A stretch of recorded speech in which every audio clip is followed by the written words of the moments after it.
Hello guys, today I will discuss about the SYBMS SYBMS of costing book of chapter is material costing. There are two methods material costing, first FIFO and weightage. तो बेटा ये जो chapter है ना, ये chapter का सबसे important thing मालूम है क्या है? सबसे इजी क्वेश्चन यही है ये चैप्टर के अंदर, चाहे आप BMS देखो चाहे TY BCom देखो। तो ये बेटा चैप्टर इंपॉर्टेंट इसलिए है बिकॉज ऑफ TY BCom के बोर्ड्स में भी ये चैप्टर 15 मार्क्स के लिए आता है, और सेम टू सेम चीज़ बेटा SYBMS के भी 15 मार्क्स के लिए समझाता है ये। तो ओके, तो फीफो मीन्स व्हाट? फीफो का मतलब बेटा ये होता है फर्स्ट इन फर्स्ट आउट। जैसे एग्जांपल फॉर कि आपने कोई टमाटर लेके आया, कोई अगर सपोज कोई शॉप वाला है, तो शॉप वाला अगर टमाटर लेके आता है तो पहले बेटा क्या करता है? अभी सपोज देखो बेटा, ये शॉप वाला है, ओके, तेरा काफ़ी अच्छा लग रहा है लेकिन तो भी ठीक है, बंदा ठीक ठाक दिख रहा है।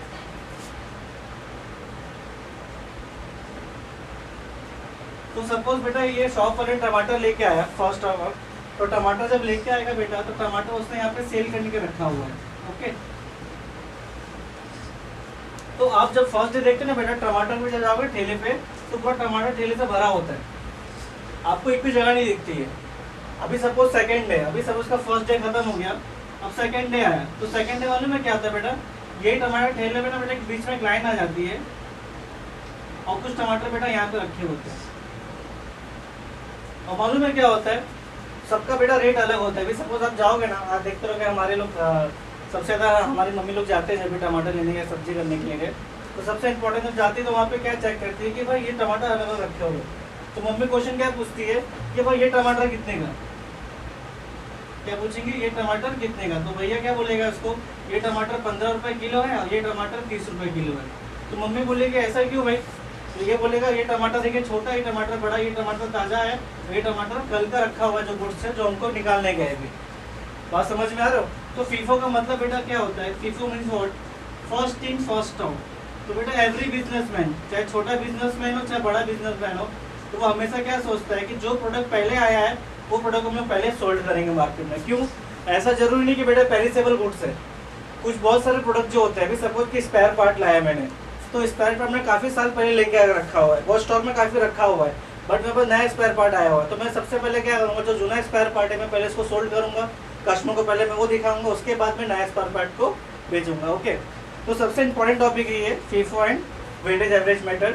बेटा फीफो 7 मार्क के लिए आएगा, 7 to 8 मार्क के लिए आएगा, अगर दोनों क्वेश्चन आएगा तो आपको 15 मार्क्स के लिए आएगा, ओके। ये सबसे इंपॉर्टेंट चीज़ है। देखते हैं फीफो का बेटा पेज नंबर देखना है, SYBMS में, SYBMS का पेज नंबर है 104। ये क्वेश्चन बेटा 25 है। अच्छा सेम बेटा क्वेश्चन आपको TY BCom में मिल जाएगा, चाहे TY BCom उठा लो चाहे वो FI BF का, FI BF में बेटा ये चैप्टर इंपॉर्टेंट दिया गया है। तो SYBMS का क्वेश्चन नंबर 25 है, ओके। तो हम लोग बेटा 25 का रीड करते हैं, इसमें दिया क्या है। पहला बेटा क्या लिखा है यहाँ पे, from the following particular prepare the stock record. Stock record means what, कि आपने कितना परचेज किया होगा, कितना सेल्स किया होगा, उसको आपको रिकॉर्ड करना है by FIFO method and weightage average method. तो देखोगे ना बेटा, इसमें आपको देखो ट्रांजैक्शन डेट दिया होगा, ट्रांजैक्शन दिया होगा, यूनिट दिया होगा, और आपको यहाँ पे रेट दिया होगा। अच्छा रेट मतलब बेटा क्या होता है? अच्छा सबसे इंपॉर्टेंट चीज मतलब क्या निकालना, सबसे इंपॉर्टेंट बेटा आपको ये निकालना आता है कि अमाउंट कैसे निकालते हैं? तो इसका बेटा फॉर्मूला याद रखना, unit into rate, unit into rate. अभी सपोज आपको किसी का रेट अमाउंट निकालना है कोई प्राइस का, तो सबसे पहले आप क्या करोगे, उसका यूनिट लोगे, भाई कितना केजी लेके आया और कितना केजी कितने के रेट पे लेके आया, तो इसको इंटू करके आपको क्या निकलेगा, अमाउंट निकलेगा, ओके। तो यहाँ पे देखो आपको डेट दिया हुआ है, ट्रांजेक्शन दिया हुआ है, आपको फर्स्ट डेट दिया हुआ है 4/1 2014 दिया हुआ है, उसमें आपने परचेज किया 40 यूनिट और 30 के रेट में किया हुआ है। बाद में आपने 17 किया हुआ है, 70 में बेटा आपने कितना परचेज किया, 60 और 28 के रेट में। तो ऐसे आपको सब डेट दिए रहेंगे, लेकिन सबसे पहले आपको क्या चेक करना है कि सबसे पहला डेट कौन सा है इसके अंदर। तो सबसे पहला डेट देखो वहाँ पे नीचे लास्ट में आपको लिखा रहेगा, the stock on hand on 1 January 2014 was 50 units at 25 each. ये बेटा ये सबसे इंपॉर्टेंट नोटिस यही करना होगा। अगर आपको पहला डेट अगर नहीं दिया हुआ तो सबसे देखो पहला डेट आपको दिया हुआ है कि नहीं दिया हुआ है, तो नहीं दिया हुआ है उसके बाद आप क्या करोगे, 4 से स्टार्ट करोगे, ओके। ये इंपॉर्टेंट चीज़ है। अगर सपोज आपको यहाँ पे 4 डेट नहीं, अभी सपोज कि यहाँ पे आपको 1 मार्च 1 जन नहीं दिया होगा, तो फर्स्ट स्टार्टिंग कहाँ से करोगे आप, 4 से करोगे। ये भी इंपॉर्टेंट याद रखना है इसके अंदर। ओके, अगर आपको फर्स्ट डेट दिया है तो बेटा आपको फर्स्ट डेट में आपने क्या किया, स्टॉक को परचेज किया। बेटा स्टॉक को जब परचेज किया तो बेटा उसको हम लोग क्या बोलेंगे, ओपनिंग स्टॉक। ओपनिंग स्टॉक लिखेंगे बेटा, यहाँ पे उसका डेट लिखेंगे, डेट आपने कब लेके आया, और यहाँ पे लिखेंगे बेटा हम लोग ओपनिंग स्टॉक। ओके, अच्छा सर आप हमेशा बोलते हो ओपनिंग स्टॉक लिखा, तो आपने परचेज में ओपनिंग स्टॉक क्यों लिखा? ओपनिंग स्टॉक कहाँ पे लिखना चाहिए, सबसे इंपॉर्टेंट चीज याद रखना। ओपनिंग स्टॉक मतलब क्या होता है कि आपने बिजनेस स्टार्ट करने के लिए आपने कुछ खर्चा किया पहले हो, तो आपका जो अमाउंट है उस दिन का, अभी सपोज कि भैया ने अगर टमाटर लेके आया है तो टमाटर उसे जब परचेज करके लेके आया बिजनेस स्टार्टअप करने के लिए, तो उसको ओपनिंग स्टॉक है। वो क्या सोचेगा भाई कि मैंने कितना परचेज किया, कितना सेल्स किया, वो बात अलग है, बट मेरे को कितना बेचना है आज, तो मैंने कितने बिजनेस में कितने से स्टार्ट किया। सपोज कि भैया ने लेके आया 20 किलो लेके आया, 25 किलो लेके आया, जितना भी उसने लेके आ सकता है उससे डिपेंडेंट लेके आया। तो यहाँ पे देखो आपको ओपनिंग स्टॉक का रेट, आपको ओपनिंग स्टॉक का यूनिट दिया हुआ है। आप बेटा क्या करोगे, यहाँ पे लिखोगे ओपनिंग स्टॉक, डायरेक्टली आप बैलेंस में जाओगे, तो बेटा कितना आपको दिया यूनिट, 50 यूनिट दिया हुआ है 25 के 8 में। ओके, तो बेटा कैंसिल करो, कितना आपका अमाउंट आएगा, 1250। ये लिख के बेटा नीचे पे लाइन मारना, ये इंपॉर्टेंट है। वैसे तो सब बुक पे लाइन मारना इंपॉर्टेंट है भाई, बस लाइन मारते हो कि नहीं मारते हो बाहर लाके, भाई बुक पे लाइन मारना इंपॉर्टेंट जो स्टेप दिया हुआ है। तो आपको पहले यहाँ पे लाइन मारना है। क्यों बेटा लाइन मारना है, बिकॉज आपका ये डेट का पार्ट खत्म हो चुका है। ये भी इंपॉर्टेंट, लाइन क्यों मारना है बेटा, क्योंकि आपका ये फर्स्ट जो स्टॉक है, जो फर्स्ट 2014 दिया हुआ आपका खत्म हो चुका है, तो उस दिन में आपने इतना बैलेंस का आपके पास स्टॉक पड़ा हुआ था। ओके, देखते हैं आगे क्या दिया आपको, 4th 2014 दिया हुआ है, आपने परचेज किया। बेटा परचेज कितना का किया, 40 का किया। ओके, तो यहाँ पे जाओगे आप, देखो यहाँ पे कॉलम दिया हुआ है, परचेज दिया हुआ है, सेल्स दिया हुआ है, बैलेंस दिया हुआ है। ओके, तो परचेज में जाओगे, परचेज में आप क्या लिखोगे, परचेज में आप लिखोगे 4/1/2014। तो आपने कितने का परचेज किया, 40 का परचेज किया, तो 40 यूनिट लिखा है बेटा, 40 यूनिट में जाके लिखिए, और रेट कितना है बेटा उसका 30 का, तो 30 रेट में जाके लिखिए। तो बेटा टोटल अमाउंट कितना आएगा आपका, 1200। ओके, तो उसके बाद आपको क्या करना है बेटा, ये जो आपका अमाउंट है ना, उसको आपको बैलेंस में लिखना है। कैसे लिखेंगे लेकिन, तो बेटा मेथड क्या है अपना, FIFO, first in first out. तो पहले चेक करो पहला स्टॉक कौन सा है आपका, 50 का है, पहले इसको आप रिकॉर्ड करोगे यहाँ पे कि सेकंड डे आपने ये स्टॉक परचेज किया, तो सेकंड डे का स्टॉक जो उसके नीचे लिखो। क्यों बेटा, क्योंकि आपने इसको सोल्ड किया, क्या सोल्ड नहीं किया। जब इसको सोल्ड करते तब हम लोग उसको नहीं लिखते यहाँ पे, अभी तक सोल्ड किया हमने नहीं किया हुआ है। तो सेम टू सेम यहाँ पे 40, 30, 1200 डेट खत्म बेटा, यहाँ पे लाइन मार दो, ताली कर दो। आगे देखते हैं, आगे बेटा 17 है, 17 जैन 2014। देखो आपने क्या किया, आपने फिर से परचेज किया, कितने बेटा परचेज किया है, 60 का, 60 × 28 का रेट है, तो बेटा अमाउंट आपका कितना आ जाएगा, 1680। ओके, तो अब इसको बैलेंस में कैसे लिखोगे आप, आपने पहले का स्टॉक बेचा क्या, नहीं बेचा, पहले उसको नीचे लिखो 50, 20, 40, 30, 1200। फिर बेटा अब इसको लिखोगे यहाँ पे 60, 28, 1680। ओके, उसके बाद क्या हो रहा है देखो जरा, उसके बाद बेटा आपका सेल्स हो रहा है, 20 को आप सेल्स कर रहे हो 2014 का। तो देखो बेटा सेल्स के टाइम पे आपको देखना है, सेल्स के देखो आपको यूनिट दिया हुआ है 50 और रेट दिया है 35। तो बेटा सेल्स के टाइम पे रेट को इग्नोर कर देने का सीधा फंड है। इग्नोर क्यों करने का, उसका रीज़न है। उसका रीज़न क्या है, क्योंकि सेल का जो रेट है वो उस दिन का रेट है, बट हमारे पास चेक करेंगे स्टॉक पहले का पड़ा हुआ है। तो ये जो स्टॉक है हमारे पास जो पहले का कब आया था बेटा, फर्स्ट को आया था, और फर्स्ट के हम 20 को सोल्ड करने जा रहे हैं। तो ओके, तो उस टाइम का रेट अलग था और अभी का रेट अलग है। तो सेल्स के टाइम पे एवरी टाइम अगर आपको सेल्स करना है ना, तो सेल्स को आप क्या करो बेटा, सेल्स के टाइम पे आप क्या करो, रेट को इग्नोर करो, सिर्फ उसके देखो क्वांटिटी कितनी है। क्वांटिटी मतलब बेटा क्या होता है, यूनिट। अच्छा एग्जाम में आपको याद रखना है, ये जरूरी नहीं आपको यहाँ पे यूनिट लिखना है, आपके सम पे डिपेंड करता है। अगर सम आपका केजीज में पूछा हुआ है तो आप केजीज लिखोगे, फिर यहाँ पर केजीज लिखोगे, समझे। और आपका सम अगर पूछा है आपको यूनिट में, तो यहाँ पे यूनिट और फिर रेट लिखोगे। वो डिपेंड करता है, सम कैसा पूछ रहा है उस पर डिपेंडेबल है। जरूरी नहीं, फॉर्मेट को हम चेंज भी कर सकते हैं, लेकिन फॉर्मेट का सिर्फ यही चेंज होगा, केजीज में होगा, नहीं तो रेट, नहीं तो प्राइस में होगा, जो भी डिपेंड करता है। ओके, तो यहाँ पे देखो आपने सेल्स किया 50 का, आपको 50 रुपीज़ का सेल्स करने का है, तो 50 यूनिट आपको सेल करना है। तो पहले चेक करो आपके पास कितना स्टॉक में पड़ा हुआ है।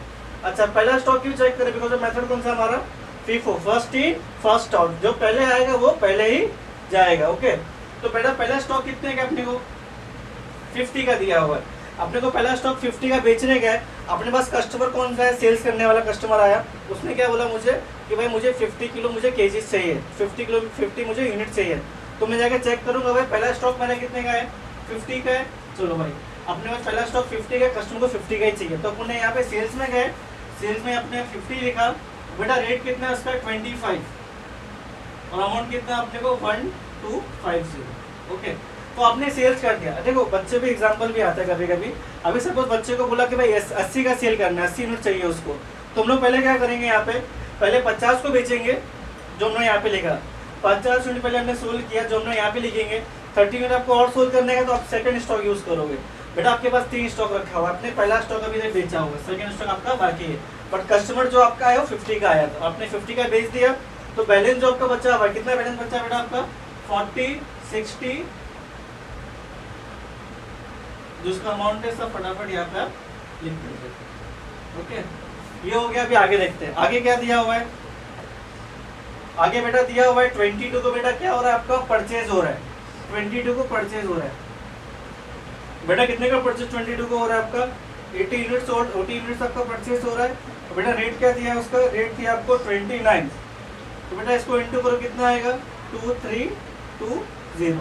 ओके, तो अभी मुझे बताओ आप लोग, अभी आपका ये यूनिट सोल्ड हुआ क्या, नहीं सोल्ड हुआ, फिर से आपने परचेज किया, तो बेटा बैलेंस में कैसे लिखेंगे, पहले हम लोग जो पहले वाला स्टॉक है पहले उसको कॉपी करो, 40 60 30 28 1200 16800। बेटा राइटिंग में जरा मतलब राइटिंग मेरी बहुत अच्छी है, तो देखना ऊपर नीचे भी हो सकता है, 8 कुछ भी दिख सकता है, डिपेंड कर रहा है।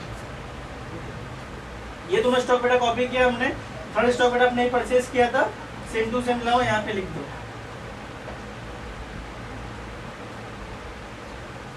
लाइन मारो, लाइन क्यों मारा बेटा आपका डेट खत्म। ओके बेटा, उसके बाद क्या हो रहा है आपका सेल हो रहा है। बेटा देखो सेल्स कब हो रहा है आपका, सेल्स आपका हो रहा है 25 को सेल हो रहा है। बेटा इंपॉर्टेंट सेल में क्या रखना है, इसके अंदर लाइनिंग, अरे आपका बेटा लाइन यहाँ पे खत्म हुआ ना, यहाँ पे लाइन नीचे से स्टार्ट करना है। बहुत बच्चे क्या करते हैं यहाँ पे बीच में से स्टार्ट कर देते हैं, और उससे क्या होता है बेटा आपका गड़बड़ हो जाएगा, फिर आपका प्रेजेंटेशन नहीं आएगा सही तरीके से। तो आपका बेटा आपने जहाँ पे लाइन मार दिया है ना, फिर उसके नीचे से यहाँ से स्टार्ट करना। क्या डेट दिया आपका 28/14।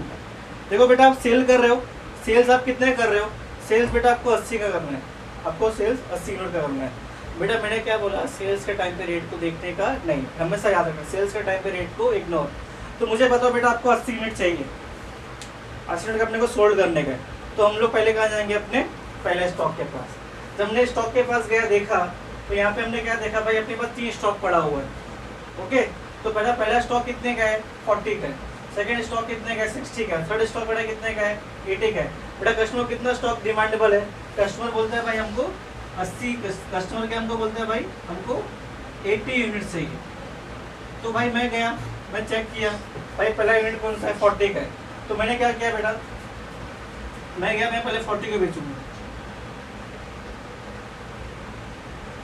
बेटा कस्टमर और कितना चाहिए 80 चाहिए था, मैंने उसको 40 बेच दिया, अभी और कितना दूंगा उसको 40। तो मैं जाऊंगा सेकंड स्टॉक चेक करूंगा, सेकंड स्टॉक बेटा कितना है अपने को 60 का है, इसमें से 40 निकालूंगा मैं, 40 लिखा है यहाँ पे।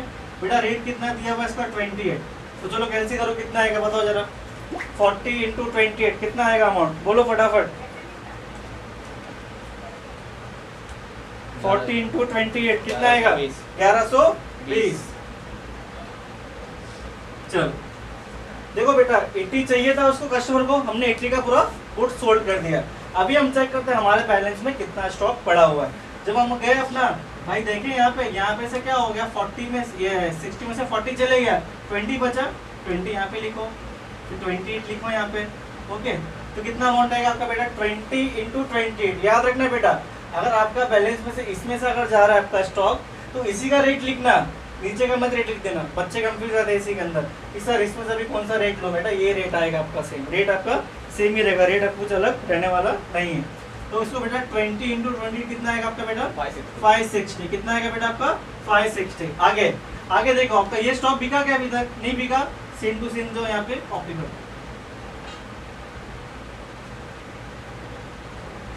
डेट खत्म हो गया। आगे बढ़ते हैं, आगे देखो आपका 25 था और 28 को आप सोल्ड कर रहे हो। सोल्ड कितना कर रहे हो बेटा, आपका यूनिट दिया हुआ है 20 यूनिट दिया हुआ है, तो हमेशा बेटा याद रखना आपने सोल्व करना है। ओके, और कितना बेटा आपको सोल्व करना है 20 यूनिट। अगर आपको समझ में ना है ना एग्जाम में बेटा, तो पेंसिल से क्या करना, यहाँ पे जब भी अगर बेटा आपका सेल्स होगा ना, तो क्या लिखने का, ऊपर कस्टमर लिखने का, नीचे क्या लिखने का 20 यूनिट्स, फिर चेक करने का सम को, भाई कितना अपने को यूनिट सोल्ड करने का है 20, तो हमने अपने स्टॉक में आकर चेक करेंगे अपना यूनिट कितना बड़ा हुआ है। पहला 20 का स्टॉक है, फिर अपना 80 का स्टॉक है, तो पहला स्टॉक बेच सकते हैं हम लोग आराम से। कस्टमर कितना 20 चाहिए, हम लोग 20 का 20 बेच देंगे।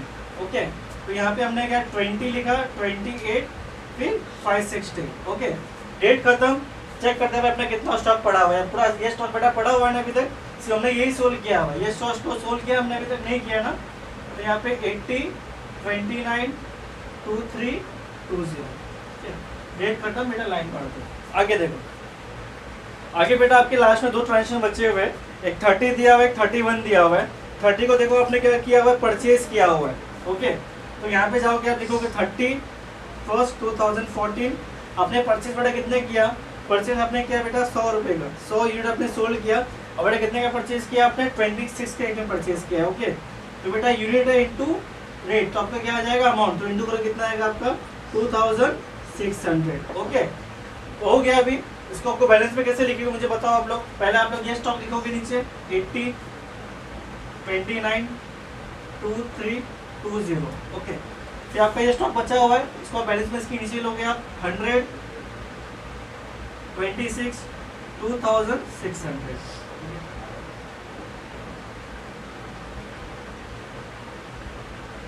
चलो ये हो गया। अभी उसके बाद देखते हैं बेटा, उसके बाद क्या हो रहा है आपका 31 को आपका सोल्ड हो रहा है। ओके, मैं 31 यहाँ पे लिखा 2014 सोल्ड हो रहा है बेटा। कितने का बेटा, कितना यूनिट का डिमांड कर रहा है कस्टमर, 90 कर रहा है। तो पेंसिल से जाओ यहाँ पे रफ, ये क्या नाम है, यहाँ पे रफ करो अच्छे से उसको, पेंसिल से यहाँ पे लिखो कितना बेटा डिमांड कर रहा है वो कस्टमर, 90 यूनिट डिमांड कर रहा है। ओके, तो अभी आप लोग क्या चेक करोगे, अपना यूनिट चेक करोगे, बिजनेस बन जाएगा, अपना यूनिट चेक करेगा। भाई पहला स्टॉक कितने का अपने पास रखा हुआ है, 80 का। भाई कस्टमर कितना चाहिए, 90 चाहिए, पहले 80 को निकाल दे। पहले आप जाओगे बेटा, यहाँ पे क्या लिखोगे आप 80 यूनिट्स 29 के रेट में 2320। ओके बेटा, और कितना चाहिए, अभी कस्टमर को अपने 80 बेच दिया, तो यहाँ पे 80 माइनस करो। अभी और कितना कस्टमर को अपने को बेचने का, 10 बेचने का, तो नीचे जाओ यहाँ पे कितने का बेटा आपका स्टॉक पड़ा हुआ है, 100 स्टॉक पड़ा है, इसमें सब क्या करोगे 10 बेच दोगे। तो बेटा रेट कौन सा लोगे 26, कितना आएगा 260। ओके, तो देखो बेटा अभी मुझे बताओ, इसके अंदर आपने कितने का स्टॉक बेचा, 10 का स्टॉक बेचा, बैलेंस कितना बचेगा आपका 90। तो यहाँ पे लिखोगे 90 26, तो मुझे बताओ 90 × 26 कितना आएगा आपका आंसर 2340। ये बेटा आपका क्या बन गया, ये क्लोजिंग, क्या बन गया आपका ये क्लोजिंग। आपको अभी इतना बैलेंस आपका स्टॉक में बचा हुआ है, ये हमेशा याद रखना। आपका ओपनिंग से स्टार्ट होगा और सब बेटा कहाँ पे खत्म होगा आपका क्लोजिंग में, ये हमेशा है। अगर किसी क्लोजिंग नहीं आ रहा है समझो कहीं ना कहीं वो गड़बड़ करके बैठा है। और बेटा ये सब बहुत इजी है, इसका इजी ट्रिक भी है, वो आपको बाद में बताऊंगा मैं, अभी बताऊंगा नहीं, सब आपको इसी बताऊंगा नहीं अभी। पहले इसको अच्छे से प्रैक्टिस करो, उसके बाद हम लोग कल जब हम लोग नेक्स्ट सम करेंगे उसके अंदर आपको फिर से एक्सप्लेन करूंगा मैं। और भी इसके टाइप के सम है फीफो को ये टाइप का सम बेटा बहुत ईजी सम था, क्योंकि यहाँ पे आपको डेट वाइज आराम से सम को दिया हुआ है। कुछ सम में कैसे डेट वाइज नहीं दिया होता है, उसमें सिर्फ सेल्स परचेज लिखा होता है, कुछ डेट दिए होते हैं, तो हमको कंसिडर करना पड़ता है कि पहला डेट कौन सा आएगा, परचेज का आएगा कि सेल्स का आएगा। Okay, thank you.